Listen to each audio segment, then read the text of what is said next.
안녕하세요. 재미나는 인생 플랜 박미나입니다. 자, 오늘은 연금저축에 대한 영상을 준비해봤는데요. 연금은 왜 필요할까? 연금을 꼭 준비해야 되는 이유, 현재 우리나라 연금 준비 현황, 이런 걸 설명드리기보단 어쨌든 연금 준비가 필요하다고 생각하셔서 이 영상을 클릭하신 거잖아요. 그러니까 그냥 바로 본론으로 들어가 보겠습니다. 노후 준비에 필요한 연금은 크게 4층 구조로 나눠진다고 보시면 되는데요. 1층은 국가에서 보장하는 사회보험제도인 국민연금 등이 있어요. 그 다음 2층은 내가 근무하고 있는 기업에서 보장하는 퇴직연금이 있고요. 3층은 노후에 좀 여유로운 생활을 위해서 개인이 자발적으로 준비하는 개인연금, 마지막은 주택을 담보로 받는 주택연금과 농지를 담보로 받는 농지연금으로 나눌 수가 있습니다. 그런데 국민연금이 국민들의 노후 생활을 보장하는데 좀 턱없이 부족한 수준이기 때문에 국가에서 개인들이 스스로 노후를 준비할 수 있도록 오늘 설명드릴 연금 계좌에 아주 좋은 혜택들을 주고 있는데요. 우리나라에 현재 도입돼서 시행 중인 연금 계좌는 퇴직연금 계좌랑 연금저축 계좌가 있어요. 오늘은 그 중에 3층에 위치한 개인이 준비할 수 있는 연금저축 계좌에 대해서 알아보겠습니다. 연금저축 계좌는 다시 연금저축 펀드, 보험, 신탁으로 나눠지는데요. 여기서 말하는 보험은 연금보험이 아니라 저축이라는 단어가 꼭 들어간 연금저축보험을 말씀드리는 거예요. 다시 펀드는 증권사 등에서, 보험은 보험회사에서, 신탁은 은행에서 취급하고 있습니다. 현재 신탁은 신규 가입이 중단됐기 때문에 이 연금저축 펀드랑 연금저축 보험은 제가 다음 영상에서 아주 자세하게 말씀드릴 거고요. 연금저축 계좌는 우리나라에 거주하고 소득이 없어도 상관없고 나이 제한도 없이 누구나 가입할 수 있어요. 그 대신 연금저축 계좌는 내가 납입할 수 있는 한도가 정해져 있는데요. 1년에 최대로 넣을 수 있는 금액이 1,800만 원으로 정해져 있습니다. 내가 펀드도 가입하고 보험도 가입하고 신탁도 가입하고 이렇게 여기저기 여러 금융회사의 연금저축 계좌를 동시에 가입할 수도 있지만 이 세 개를 다 합쳐서 1년의 한도는 1,800만 원으로 정해져 있다고 보시면 돼요.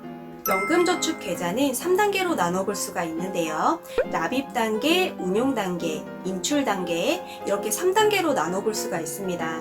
보통 연금은 내가 지금 당장 사용할 돈이 아니라 내 노후에 사용하기 위해서 가입하시는 거잖아요.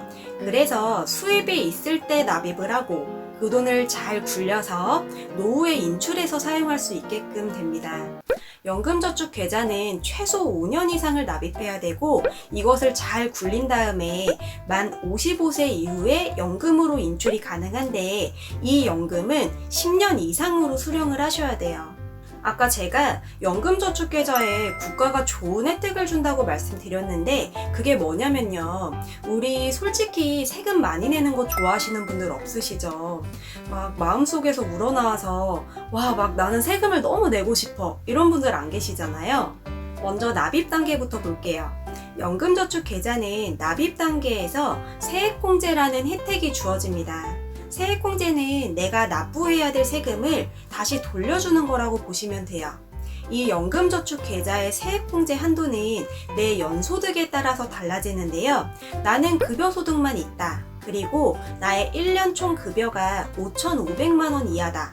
아니면 나는 사업소득이나 임대소득 등이 있어서 종합소득세를 신고하는데 이 종합소득 금액이 4천만 원 이하다. 여기 해당하시는 분들은 아까 제가 연금저축 계좌에 1년 동안 최대 납입할 수 있는 금액이 1,800만 원이라고 말씀드렸잖아요.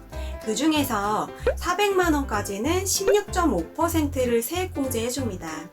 400만 원의 16.5%인 66만 원을 연말정산할 때 세액공제로 돌려주는 거예요.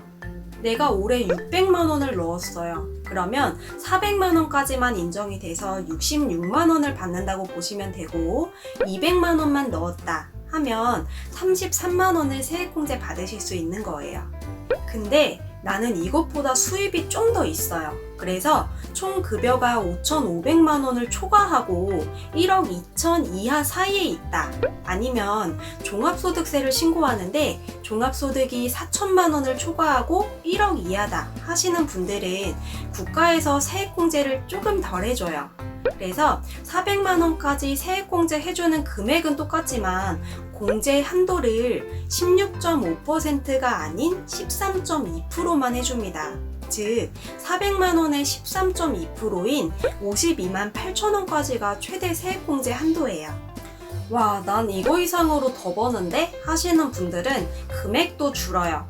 400만 원이었던 한도가 300만 원으로 줄고 13.2% 세액공제를 해서 최대 39만 6천 원까지만 세액공제를 받으실 수 있습니다.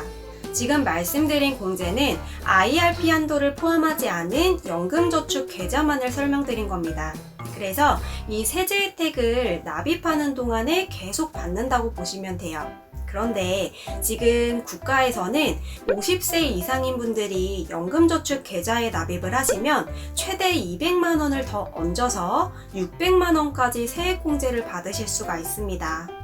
아, 그럼 세액공제가 400만 원까지만 되니까 400만 원만 넣으면 되겠네 라고 생각하시는 분들도 계실 텐데, 세액공제 받지 않고 추가로 더 넣으신 돈은요, 세금 없이 자유롭게 인출해서 사용하실 수도 있고 내년으로 2월에서 다음 해에 세액공제 받으실 수도 있습니다. 자, 여기까지가 납입 단계에서 주는 혜택들이에요.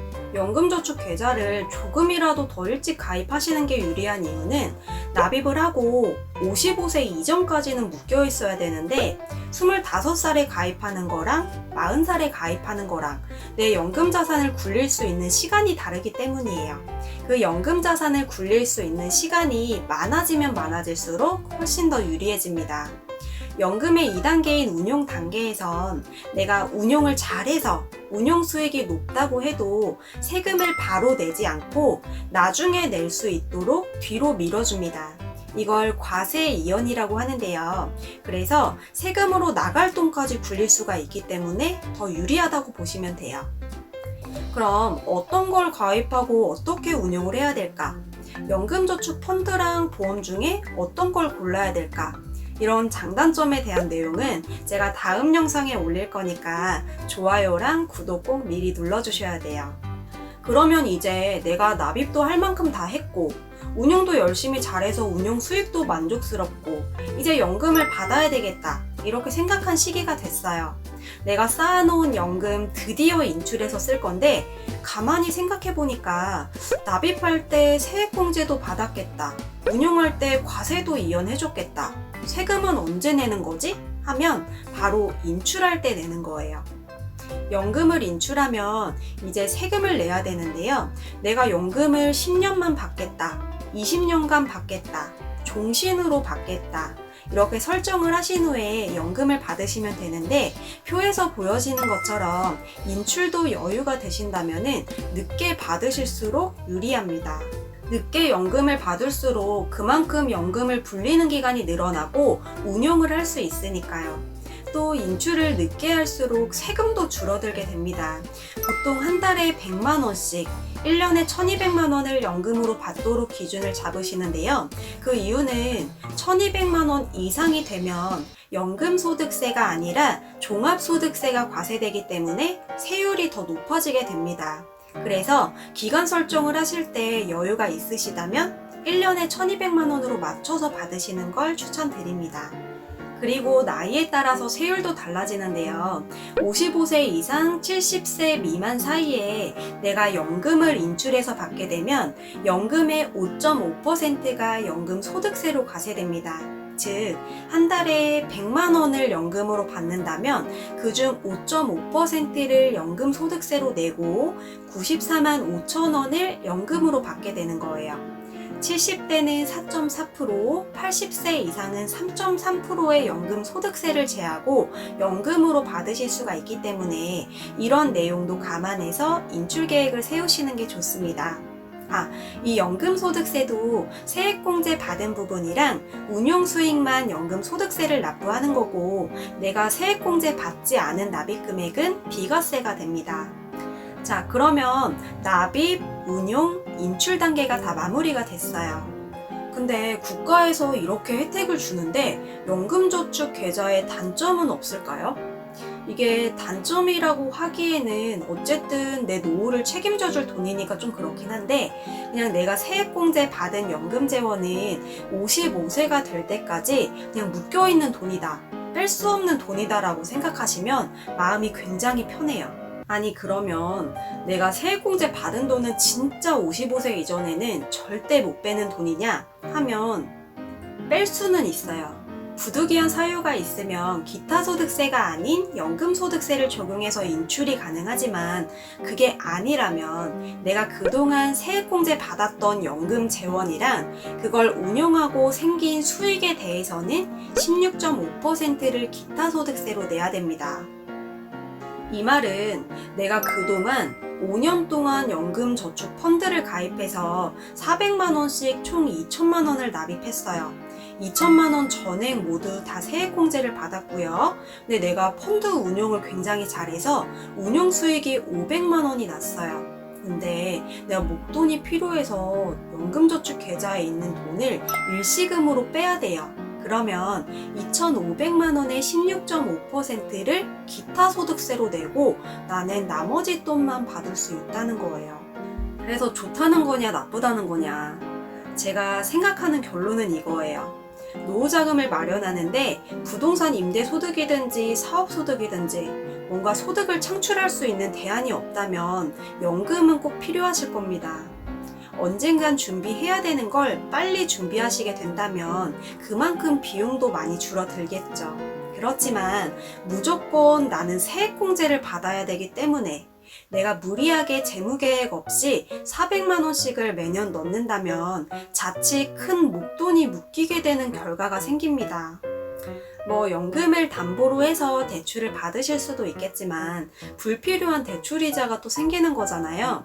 그래서 체계적으로 재무계획을 짜보고 내가 연금으로 쌓을 돈을 잘 계획해서 당장의 세액공제 메리트를 보고 하기보다는 꼭 400만 원을 채우지 못하더라도 조금씩이라도 꾸준히 연금 재원을 마련하시는 게 가장 좋은 방법인 듯 합니다. 오늘은 연금저축 계좌에 대해서 최대한 좀 쉽고 짧게 설명드리려고 노력을 해봤는데요. 다음 영상에서는 연금저축 펀드와 연금저축 보험을 비교해보고 각자의 장단점에 대해서 한번 알아보도록 하겠습니다. 끝까지 영상 시청해주셔서 감사하고요. 다음에 또 놀러오세요.